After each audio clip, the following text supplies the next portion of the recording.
this young kid who was naive. Okay. So the statements or the things that people used to say in the industry was that, oh, we need to try, those kind of things, like perform for here, perform so people will know you. So it's like, but what money am I going to use to take a car to the show? Like, like, what am I going to tell my girlfriend? I had a girlfriend by that time, so like, how can I explain this to my girlfriend, So, but I just took it like that. So I was just trying to, build myself. But going so much into this industry, I've come to realize that it's not about free shows. When you're an artist, you just need a good management. So you play a single, because you have a good management that has invested into your craft. You sit down and just wait for the right person to come and pay you. Right. In Ghana, what I've realized too is that everybody wants to be on TV, everybody wants to be on radio. So they tend to, run that fast life to get into the limelight. And that's how come you see our artists come up, you don't hear from them again. Come up, you don't hear from them. So most of the times I see artists and I tell them, bro, this is your song that you just played. It's a single, yeah. It's big in the country. Don't let anybody call you for a free show. But when I tell them, later I see them perform, and boom, and they are no more. I go like, okay, well, I've spoken to several young chaps that feel I'm playing, but it's not play. Shatta went through that phase and it didn't help. So when I see anybody drop a hit song now, like, recently Kojo Black dropped a hit song, and I was loving it so much, and I was like, I need to speak to this boy. I need to speak to the management, but I spoke to the management, and yes, they were talking nice and stuff. I was like, bro, let's keep this song. Don't let him bring any other song out. Before I realized they brought another song, okay, all right, cool. They have their plans, It's just that what I see here is that we don't listen from this side. We don't want to pay attention to people, and I like to pay attention to details. One time I met Daddy Lumba, and what he told me was that I shouldn't stop disrespecting these people because they don't respect musicians. No. And Daddy Lumba was very real what he said. It was like, Shatta, semi wukra, na me ti say one man for a chance ever sharing. Because he's been there, he's also gone through it, right? Because he's gone through it. Like he is a problem. You see, sometimes when I watch you talk about certain issues, I go like, how is this girl even getting these things right? Like she's seeing the faults. Like, a mechanic, you take your car to the mechanic and he tells you, oh, maybe your tire is, spoiled, you have to change. Yeah, those are the things I see you talk about. But here, they don't talk about it. Like, people here are like, Charlie, maybe make money from this boy and make it go and make another artist come. Yeah, it's like a vicious cycle. Yeah, like, they don't care. Like, if you watch our music awards like this, every year they want to get new things to happen. You watch American Music Awards, even UK, when the artist deserves the artist of the year, the most popular song, they give him. They don't play dilly-dally with it. They don't go like, oh, Abi, we've given him some, let's give this person some. So far as somebody like, let's say Stormzy works hard and he wins an award this year and he win another award next year, white people, or sometimes I don't even want to use white people, the logical people, sensible people, the positive mindset people are going to reason like, but here it's not like that. Here is a whole, typical village with people calling the thing entertainment, and they're running into stuff like that. So yes, I see young people and I talk to them and I tell them that, bro, you see the phase you are in. I was there like that. When I played Bandana from Ghana, I performed from Accra to Tamale, from Volta region to Takoradi, every corner in the country, and I didn't make one city. Because the money they were giving me those days, so like, if you are lucky, you can get a show for maybe 3,000 Ghana city.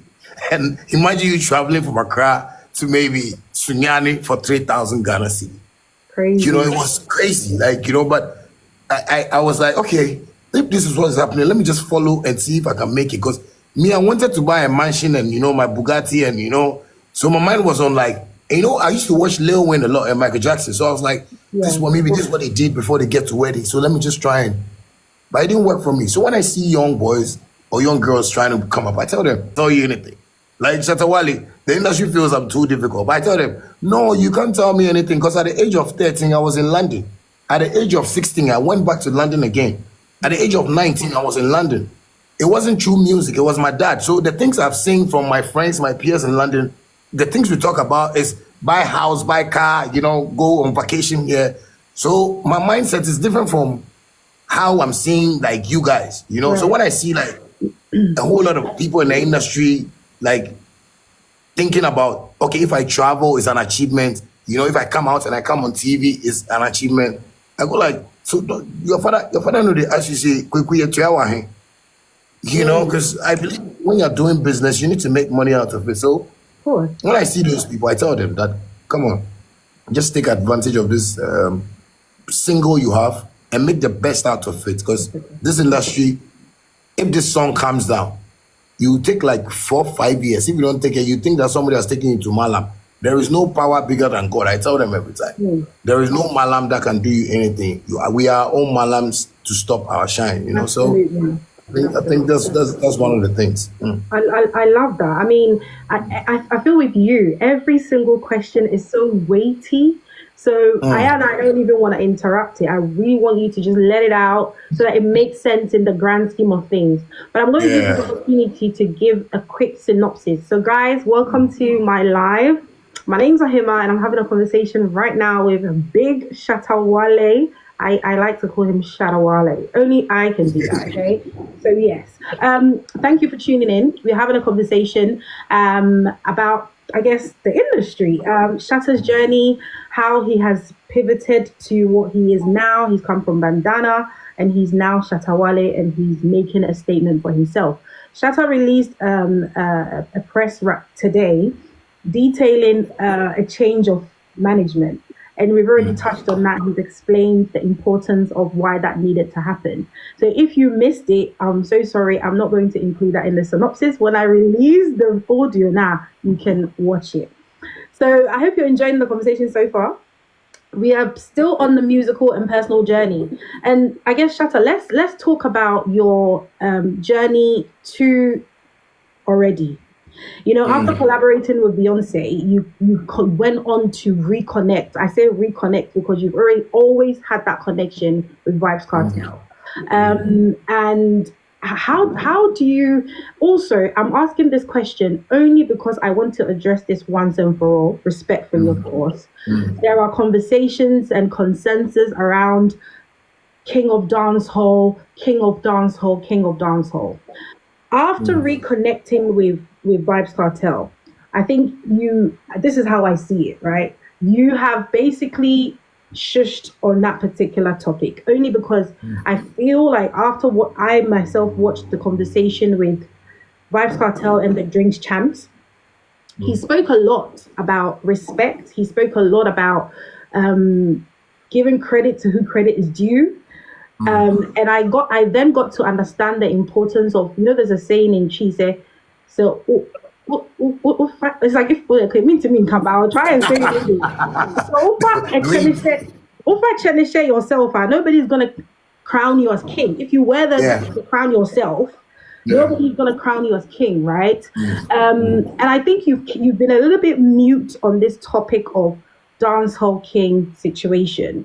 My question to you now is, after collaborating with Beyonce and reconnecting with Vybz Kartel, how do you define your place really in the global dancehall scheme? Because you do dancehall, you are known for doing dancehall, you do dancehall in Ghana and Africa.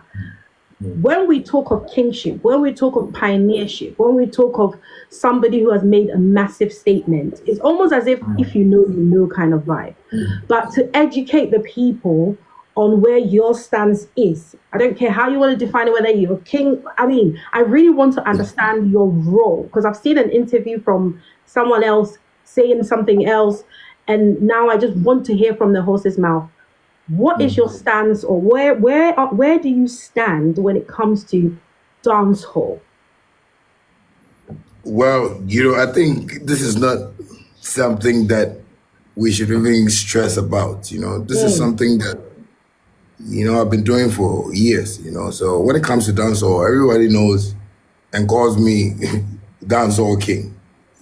So which me is going to not Jamaica. self-acclaimed. Can I just say it's not No, self-acclaimed? that's not the thing. I've said it several times, like on interviews, on my live videos, that it's the fans that gave me that name, and I used that for a song. Because back in let me say 2008, 2009, we used to play shows around the Tawala, La Paz, places that anytime I hold a mic and I'm doing my reggae, my dancehall stuff, people refer to me like that.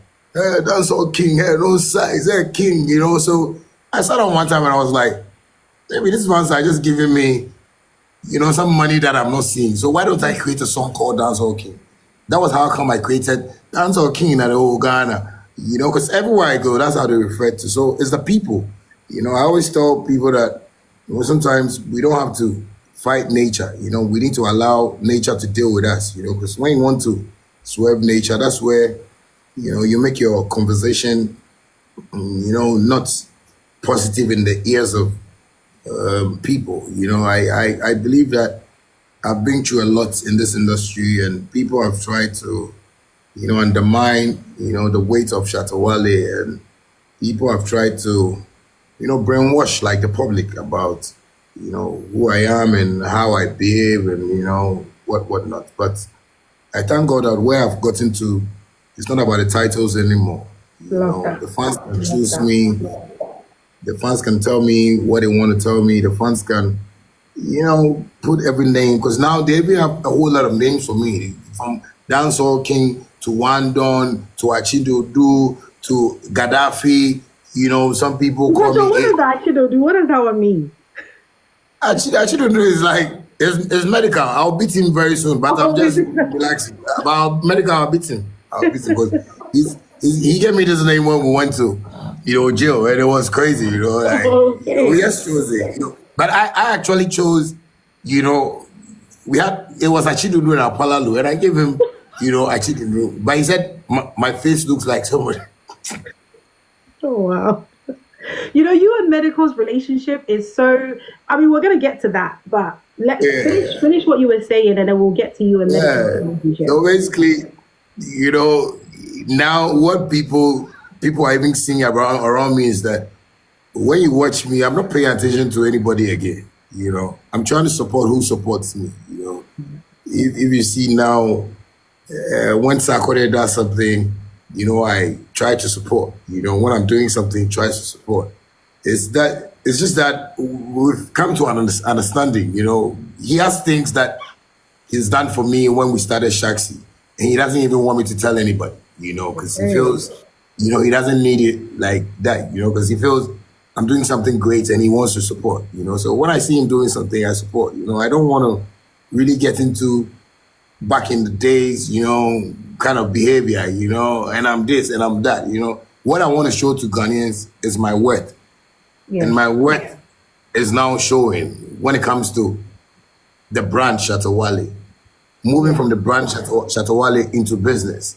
Yeah. From business, I'm just showing a lifestyle that when I was telling everybody I have money, I come online and say, I get money here, I get people like, so why does that bring up people so much? Why does it I mean, in Ghana, they want Mayweather to say, I got money, this $1 million, they want to watch Mayweather, but because of the poverty and the mindset here, so people are going through a lot in Ghana. So most of the times when you do that, it looks as if you are showing off.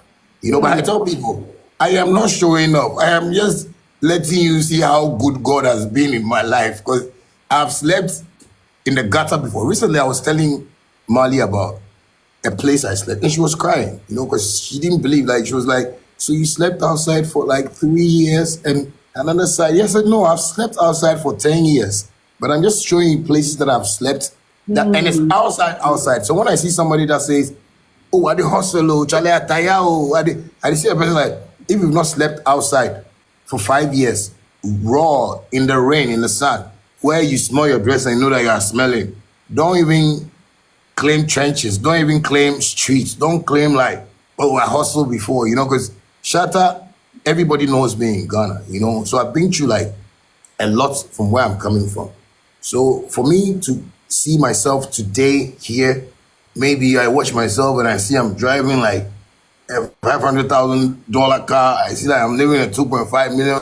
Like, recently I had to buy a car for Majesty. I had to buy a car for Sharisa. That was what I was seeing around Michael Jackson.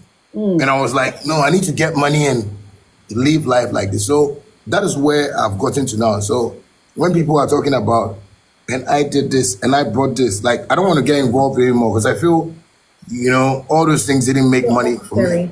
Yeah, the only thing that was really helping me was the fans. The fans were just letting promoters reach out to me every time. And that's why every time I like to come live on TikTok, just to let them know I'm alive, I'm kicking, sometimes I come play around with them. So now, when I come on live, people think, maybe I'm so pissed, but maybe I might be counting maybe some $300,000 when I finish. You're just on break, just to quickly. What, the most interesting thing about you is you have cracked the code. You have cracked the code when it comes to your business side of things. There's growth. And you are basically toiling with the minds of the people.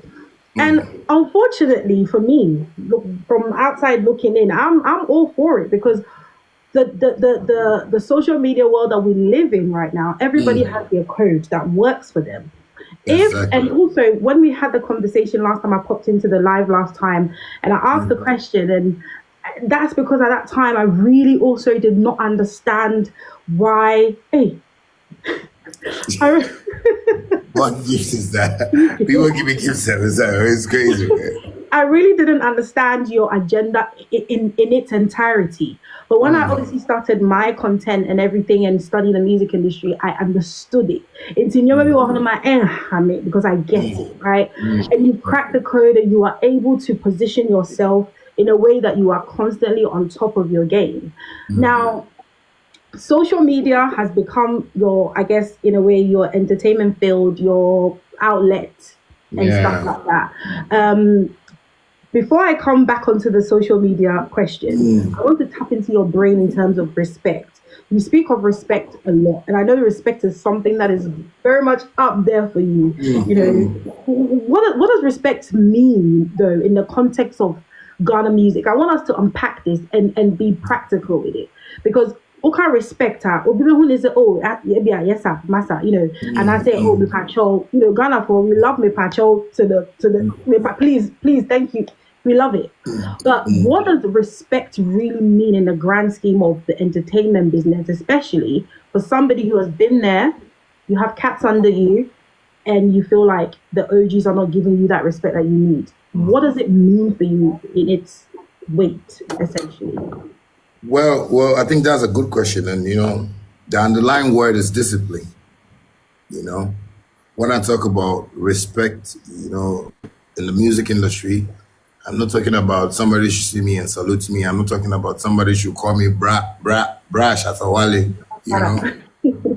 Ghana, people call uncles that even are not their uncles because, they are family friends. Uncle Patrick, I have my cousins in London, they're in Mitcham.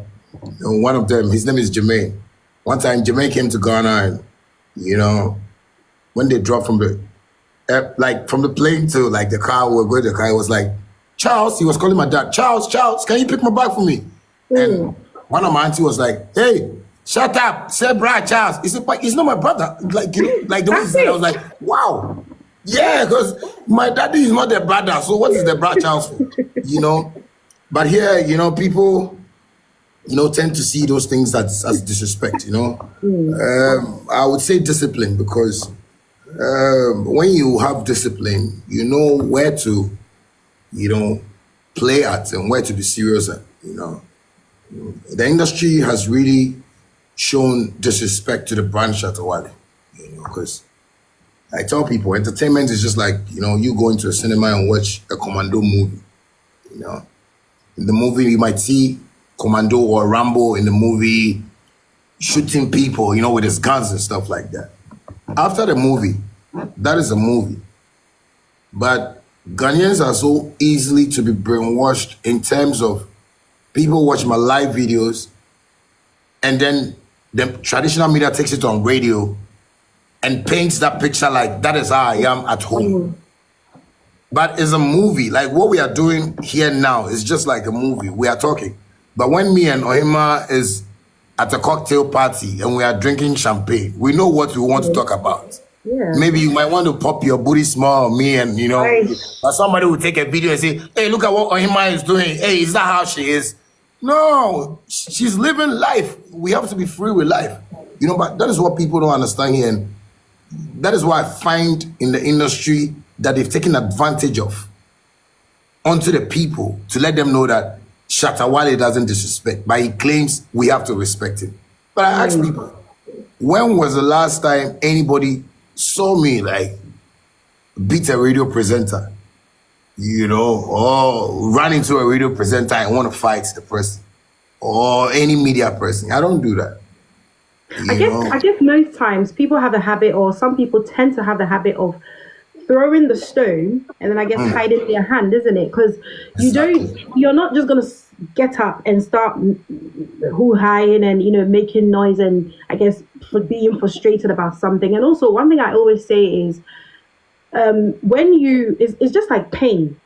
I mean I'm in the medical field, so if somebody tells you that they're in pain, you don't have the right to tell them that they're not in pain. You just have to understand that they said that they're in pain and they are looking for a solution for that pain, So you listen to them and you see where they're coming from. So next time, also, you're in pain now, again, brush it off your pain away because it is not the way that you want us to see it, essentially. So I think once I understood things from that perspective, I got to know that things have gone on. People are not being honest because it's internet world. People are not going to say what it is. They'll say it behind closed doors, but Shatta will bring it to light and talk. So because I feel I'm not even cutting, because I feel this is like business, this is work. Imagine you give us a contract to build a house for you and maybe I am the plumber and we have another artist as maybe the tiler, we have another artist as maybe the interior decorator, and maybe I feel, oh, this one has to do this for me to be able to lay my pipes. And they're not doing it. And when I come on social media and I'm talking about it, people go like, why do you have to come on social media and talk about it? We can sit down and talk about it. And babes, this is an industry where they've sat down for years to talk about things that they can't even solve. When I said I wanted to do music, the first thing my dad told me was that Ghana musicians are poor. He has never seen a rich musician apart from Daddy Lumba, Kojo Entry, and Amachi Dede. He said in his generation, he has never seen like musicians like that before, so I should be careful with what I want to do. But I thank God, like everything I speak is of God, is from my heart. So I told him, Daddy, I'm going to be the richest, so like I'm not going to like talk your shit. Yeah, because it's like I grew up nicely. My dad took care of me nicely. I think, like, I don't lie, I didn't grow up in a bungalow, with 3, 4, 5 people in a room. Oh, the sound. Your shades, the way you shade the industry. Sometimes that's fake. Like, no, because man, you see, that is what I've been saying every time, that they don't want corrections. You see, the things you talk about is the reason why I would love to be on your platform and help you echo that message to them. That hey, you guys are lying to the people, because I don't know when Majesty or my kids will grow up and say they want to sing, and I'll be telling them, no, it's not a good place, because maybe they might have a different idea about music. They might think that, okay, I can do like a Takashi, I can come out like a Lil Wayne, or maybe, but it's not like that here, so I would rather try and solve this problem before other kids go to come and say they want to do this. Now, my problem is not about Ghanaian musicians, like current musicians. It's about the next generation. So how can I motivate them? Yeah, so how can I motivate them? Okay, let me show them how I made money after 20 years. So what am I doing now? I'm into real estate. I'm into Shaxi. I'm buying the best of cars. in no time I would want to buy a jet. That's where the dream is, so that they won't think of, oh, let me go to America and see if I can sing and be like a Jay-Z. No, we can still make our Jay-Z's in Africa. Of course, absolutely. Yeah, because I believe the mindset I have is not for me alone. One of my boys told me that, I remember when I started charging, he told me I shouldn't go on like social media and say it, that I have money, and stuff like that. Because when the others start hearing that, they'll take advantage of that and they'll come back to fight me. And I'm seeing it. Like, people want to like tell everybody that they are better than me. Artists go out there and they want to prove to the world that, oh no, maybe they are the best, because they travel a lot. It's not about the traveling. How many artists have traveled and have been able to acquire the things I've gotten? At least I have solid 6 houses in East Legon. To buy a house in East Legon is not easy. The highest one that I bought with the highest price is the 2.5 million house I bought. And all came from the music money. I love that. Shatta, I don't mean to cut you. You have definitely built a legacy for yourself, and you have definitely made a mark, made a stamp, and you've made one of the biggest changes I think any industry would make, which is the charging, the placing that value on every single artist. So I think our artists definitely need to thank you for that, because that alone is instrumental. But we're going to swiftly move away from that particular side and tap into your world a little bit in terms of personal life, right? You carry this bad boy agenda, like, we're not complaining, we love it. That's the way we like it in the town. But I'm also but you are also a father. You are also a father to some kids, lovely kids, and you have a brand new baby girl, which I know says she has come and changed your world a little bit, because the way you be smiling when you talk about her, it really is nice to see. But how do you stay grounded? How do you keep the fire burning creatively whilst being a brand new daddy? I want to say brand new only because it's baby careful. Like it's I'm a brand new daddy. I like brand new daddy. Fresh one has come. So how do you maintain the two? I mean, because obviously Marley will need some help. I know you got family or support there, etc. But when it comes to the mother, the father, the baby relationship, how do you keep that afloat while you're also looking after business? Because now you've got Shaxi doing very well, and also music is booming. So how do you maintain that? Well, I would say, it's by God's grace. I thank God for giving me a woman that understands what I'm doing. All the women I started with my music career never understood what I was doing. But Mali came into my life, and she's really taught me like that man and woman, husband and wife relationship. She's young, but she's very, very intelligent, and that's what I like. So me, Marley, and the baby, it's just crazy. Like, she's living in the house that I used to stay. I call it a ship mansion. Okay. But when I bought this house, I decided to move, to this house and work on some few things. But later I was like, yo, baby, take this one, let me take this one, Nice. Like, yeah, So she has her cars, like, and everything at home. And one funny thing is, I don't want to say this, she will be pissed though. When my daughter sees me, she always goes like, who is this guy? Yeah, because she doesn't see me because she's staying with Mali and, her relatives at home, So just seeing like different faces. And I remember one time when I had my hair green, she saw me and she was crying. I was like, I'm your father. Hey, I'm a celebrity. But babies do that. Babies will have you questioning, am I even like, am I the mother? Why are you looking at me like that? Yeah, but now, I have a sound that I make and she smiles, and, I feel that is even making me feel so much at peace, because I feel like, I like this life, because it has always been my dream to stay with like my wife, my kid, I've never gotten the opportunities, because all the women I got before I realized they'll run away with a child, and, I'll be chasing them, but I thank God that, this one really has understood and she's staying with me. Because like people even tell me, Shatta, we hear you can't stay with one woman. I say, how? Like, I'm a lover guy. Like, I'm not a bad boy like the way you see me. Yeah, but now I just feel it's beautiful. So I think me keeping that with business is making business look good for me. Because after, like, sometimes I speak to her on phone. Sometimes I call her and tell her, babes, I want to speak to my baby. She doesn't talk, but I just, play with her a bit.